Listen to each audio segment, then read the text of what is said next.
للناس يبقى انت مستني من الناس تقول لك كلمه حلوه، ولو قالت كلمه وحشه تقول خير تعمل شر كده. انما لما تعمل الخير لله، انا عملته لله، اللي انا عملت له الخير ده يشتم ما يشتمش ده يهمك في حاجه؟ انما نطعمكم لوجه الله لا نريد منكم جزاء ولا شكورا. انا مش عايز اقول لك حاجه، فخلي بالكم الامثال اللي بنقولها، لان الامثال دي معظمها غلط. وفي مفاجاه، في دراسه موجوده عن الامثال دي 86% من الامثال الدارجه في مصر الاصول بتاعت الامثال دي من اصول يهوديه. عشان كده تلاقي معظم الامثله بتخبط في الدين. خير تعمل شر تلقى انا واخويا على ابن عمي ولا ابن عمي على الغريب ظلم. النبي ما قالش كده. اعمل خير وارميه. اعمل خير لله، خير تعمل خير تلقى. من حبك هقول له ايه ده؟ لازم نبقى بلطجيه ونتخانق وبعد سنه اقول لك والله العظيم اعز صاحب عندي، واول مره قابلنا كسر رجلي وانا كسرت له ايده. من حب الا بعد عداوه. لو عاجبه قوي يعني صح؟ ايه ده؟ ولا كبير في السن وعايز تخليه عندك في البيت شويه، يعني لما تكبر مثلا تتجوز او حاجه عايز تاخد وقتك يومين يقعد معاك، يقول لك يا ابني من طلع من داره حاجه ولا واخدك اسحلك. بنقول كلام غلط ده بيخبط في بر الوالدين. ما ده مش هطلع من البيت، واللي يعوز البيت يحرم على الجامع. من امتى الجامع خد البيت او بوظ البيت؟ ده الجامع اللي بيفتح البيت. فخلي بالكم من الكل اللي احنا بنقوله ده. وطبعا يعني طبعا دي من علامات معرفه ربنا ان انا افكارك تبقى واضحه عن ربنا سبحانه وتعالى. كلامك طبعا ما شاء الله الشباب عنده شويه مصطلحات ليس لها لغه. يقول لك ما تبقاش اوبسي ما اعرفش يعني ايه هي كده، ما تبقاش اوبسي خلاص، يعني ما تبقاش رخم تقريبا. وفي روايه اخرى ان انت ممكن ما تبقاش يعني خليك سهل شويه. وفي روايه ثالثه بس السند ضعيف ممكن اختراعات ما تبقاش اوبسي. والموضوع ده في الصلاه قديم. كانوا عندنا صفر او حاجه ثانيه في الصلاه قديم يعني نفض، يعني فينفض وكبر قديم. ده يقول لك فاكس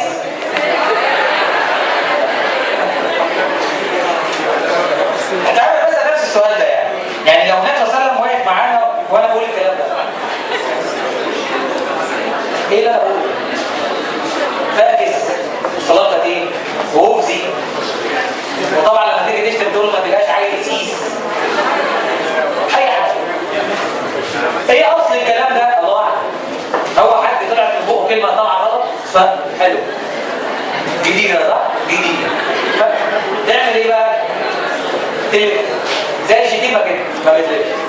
فخلي بالكم من كلامكم، لان الكلام ده النبي صلى الله عليه وسلم بيقول الكلمه الواحده دي تطلع من بقك ممكن تدخلك النار 70 سنه وممكن تدخلك الجنه 70 سنه برضه. يعني بقى لقدام يعني. فالفكره هنا في اللي انا بقوله يا جماعه، كلامك بيدل على علاقتك بربنا. عايز تتاكد هات لنفسك ريكوردر او مسجل على الموبايل، يعني سجل لنفسك وانت مش واخد بالك، يعني خد الوقت كده وسيبه يسجل لمده ساعتين. شوف الساعتين دول كام كلمه انت قلتها فيها ربنا، فيها الحمد لله، فيها سبحان الله، فيها كلام حلو، فيها كلام ايجابي، وكم كلمه ثانيه انت عمال تسمع يا نهار اسود ايه اللي انا بقوله ده؟ ايه الاسفلت اللي انا بطلعه ده؟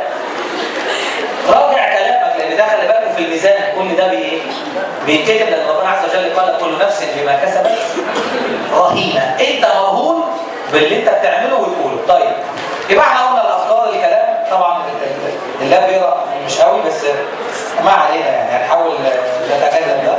طيب دي مهمه قوي يا جماعه. زمان في عهد النبي صلى الله عليه وسلم وبعد كده اللي فهم ربنا عز وجل، فهم دينه، فهم منهج النبي صلى الله عليه وسلم، فهم ان احنا مأخوذين لأهداف كبيره. معرفه الله بتؤدي للتقدم، معرفه الله بتوديك للعلم، معرفه الله بتؤدي لان المجتمع بيتغير. ان الله لا يغير ما بقوم حتى يغيروا.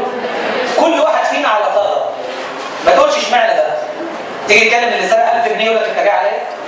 طب تشطر على ابو 5 مليون. تكلم ابو 5 يقول لك طب تشطر على ابو 14 مليار. شطر على 14 خلاص؟ تتكلم على 14 ايوه تتكلم على 14 كده 10. ايه رايك؟ لا 14 يقول لك طب تشطر على 70 مليار. جت على الغلبان؟ على الغلبان. واحد طبعا قاعد يقرا 17 مليون 14 مليار بيعملوا كام يعني؟ يعني يعملوا كام مصري؟ هم مصري كام يعني؟ كام؟ تمام؟ فخلي بالكم من دي الدايره دي مفرغه. يعني لو انا دخلت جواها وبدعي ده مش عارف اوصل لحاجه. فمعرفه الله سبحانه وتعالى هتوصلنا للي احنا عايزين نقوله. فالاسلام او الفكر ده او المنهج ده او الافكار دي او العلم ومعرفه الله بعد النبي صلى الله عليه وسلم والتابعين والصحابه انتصر الفكر ده على الجاهليه. كلمه الجاهليه احنا بنفهم الجاهليه الدينيه صح؟ لا، الجاهليه الدينيه والعلميه والفكريه الثقافيه التجاريه والانتاجيه دي كل دي جاهليه. احنا النهارده لو احنا سالنا سؤال احنا عايشين في جاهليه ولا عايشين في تقدم؟ جاهليه سماها جاهليه ايه؟ احنا عايشين في جاهليه فوقتين: علميه دينيه اقتصاديه تجاريه فكريه علميه. مين النهارده فين المراكز العلميه النهارده؟ انا هتكلم عن نفسي عن تجربه حصلت معايا. انا كنت علم رياضه ودخلت هندسه تمام. بعد ما دخلت هندسه قلت لا انا عايز اتميز في حاجه مختلفه. انا هدخل علوم فيزياء واتخصص في فيزياء ذريه ونوويه متفجرات يعني مفيش يعني مش عاجبه هي عراني حاجه بس تمام.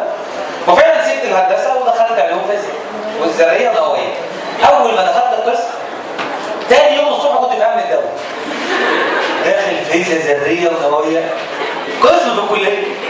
لا انت محول من الهندسه انت عايز تعمل حاجه في البلد. رد يا حسين بقى.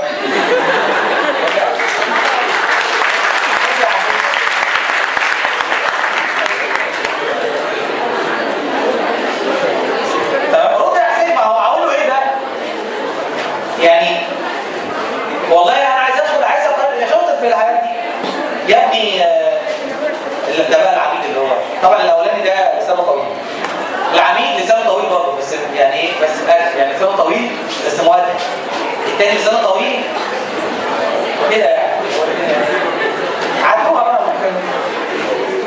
قال لي يا ابني انت مش عارف ان مصطفى مشرفه الله يرحمه قتلوه؟ قلت له طب ايه ماشي. قال لي انت تحت ايه؟ بص المبشرات ايه فهمت ايه. ففي النهايه طبعا انا كنت اول دفعتي كنت يعني بطلع الاول والحمد لله. بعد كده ربنا كرمني بالدكاتره. اول ما ادخل محاضره اقول فين شريف. فانا كنت بقى بلعب كوره في نادي كبير وكنت بروح معسكرات وحاجات فكنت معروف شويه يعني. فقول لي بص يا ابني انا جاي توصيه عليك انت هتصعد في الترم ده في الماده دي معايا تكمل تحضر ولا ما تجيش وتيجي الترم الجاي. كده يعني في دكتور بتاع اتوميك فيزيكس فيزياء ذريه 2 بقى مش 1 2 الماده كانت صعبه قوي. فانا كنت جيد جدا واصحابي كلهم 2 جايبين مقبول والباقي ضغط. قال لي بص يا شريف ده لاقي. انا قلت بقى ايه مبروك. قال لي بص انا عايز اقول لك على حاجه والله العظيم من امبارح انا بقول والله الكلام ده حصل. والله من امبارح ما نمت. قلت له خير يا دكتور يعني انا مش دكتور ما اعرفش تاخد ايه ناس. قال لي انا امبارح قال لي انت عرفت الاثنين اللي جابوا مقبول طلعوا اصلا مش جايبين مقبول طلعت الجامعه غلط فكمان ساقطين يعني مش طلعوا فوق. قال لي بص بقى انا هقول لك انا والله طول الليل امبارح هقول الدفعه كلها ساقطه وانت جايب جنبي. فقول سقطت معاهم ولا نجحت؟ سقطت ولا نجحت؟ فبص بقى انا سقطت معاهم والترم الجاي ان شاء الله تبقوا مع بعض كلكم مره. والله ما بهزر وسقطني عادي جدا. بقول له دكتور جاي جدا وانا جاي ترتيب على الدفعه. قال لي انا نفسيتي مش مستريحه. انت الوحيد اللي ايه ده؟ عارف اللي هو ايه ده؟ وفعلا خدناه الترم اللي بعده وقبل الامتحانات بحوالي يومين هو مات وكملنا يعني الحمد لله. بتكلم على ان انت بقى خلاص انا هسقط. يعني انا كان عندنا دكتور اسمه جديد، انا بحب حكايه الدكاتره بقى. كان اسمه جديد اسما ومسمى.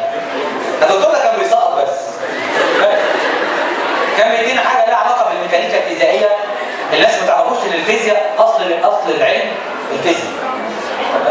هو اللي بيجيب له الرياضه والكيمياء والحاجات دي. فهو فعلا الفيزياء صعبه جدا طبعا، بس انا كنت بحبها وما زلت. خلاص. فدخل، احنا طبعا قاعدين، ما هو ده بيسقط، انت داخل قاعد من الاول خايف، فهو دخل. انتوا خايفين كده ليه؟ خايفين كده ليه؟ والله في ساعات ناس بتنجح معاك